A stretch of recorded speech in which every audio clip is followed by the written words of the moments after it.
അയാളുടെ മൊഴി പോലും ഇതെടുത്തിട്ടില്ലല്ലോ. അപ്പോൾ തീർച്ചയായും ED രാഷ്ട്രീയ ആവശ്യത്തിന് വേണ്ടി ഉണ്ടാക്കിയൊരു ഉപകരണമാണ് എന്ന് തെളിയിക്കുന്നതാണ് ഈ സംഭവമായാലും കേരളത്തിലെ മറ്റു സംഭവ വികാസങ്ങളും.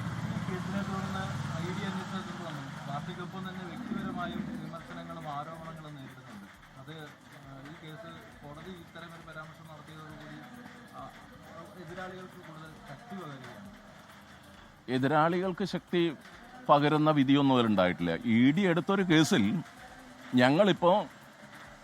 ഞങ്ങളതിൽ കക്ഷികളല്ല എന്ന് പറഞ്ഞ് കോടതിയുടെ മുമ്പിൽ പോയി. PMLA കോടതി അവസാന വാക്കല്ലല്ലോ. PMLA കോടതി അതിന് മുകളിൽ നിയമപീഠങ്ങളുണ്ട്, നിയമ സംവിധാനങ്ങളുണ്ട്. ഞങ്ങളതൊക്കെ നോക്കും. അപ്പോൾ ഈ കേസിൽ മാത്രമല്ല, PMLA കോടതിയുടെ ഏത് വിധികളും, ഞാൻ കോടതി വിധിയെ ചോദ്യം ചെയ്യുന്നതല്ല, പക്ഷേ ഏത് വിധികളും നിങ്ങളെടുത്ത് നോക്കിക്കോ, പ്രാഥമിക ഘട്ടത്തിൽ പ്രോസിക്യൂഷനെ ന്യായീകരിക്കാൻ വേണ്ടിയുള്ള സംവിധാനം സ്വീകരിക്കുക.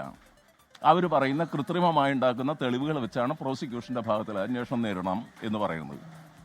ഞങ്ങളതിന് നിയമപരമായി നേരിടും എന്ന് ഞാൻ പറയുന്നത് അതുകൊണ്ടാണ്.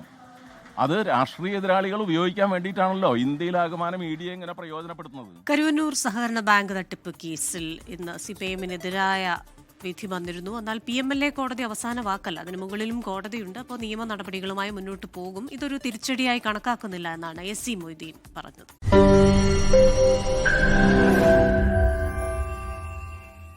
ലോകത്തെവിടെയായാലും ഏത് സമയത്തും 24 വാർത്തകളും ഓഗ്മെന്റഡ് റിയാലിറ്റി പാക്കേജുകളും എക്സ്പ്ലെയിനറുകളും വിശദമായി കാണാൻ ഞങ്ങളുടെ YouTube ചാനൽ നിങ്ങൾക്ക് സബ്സ്ക്രൈബ് ചെയ്യാം.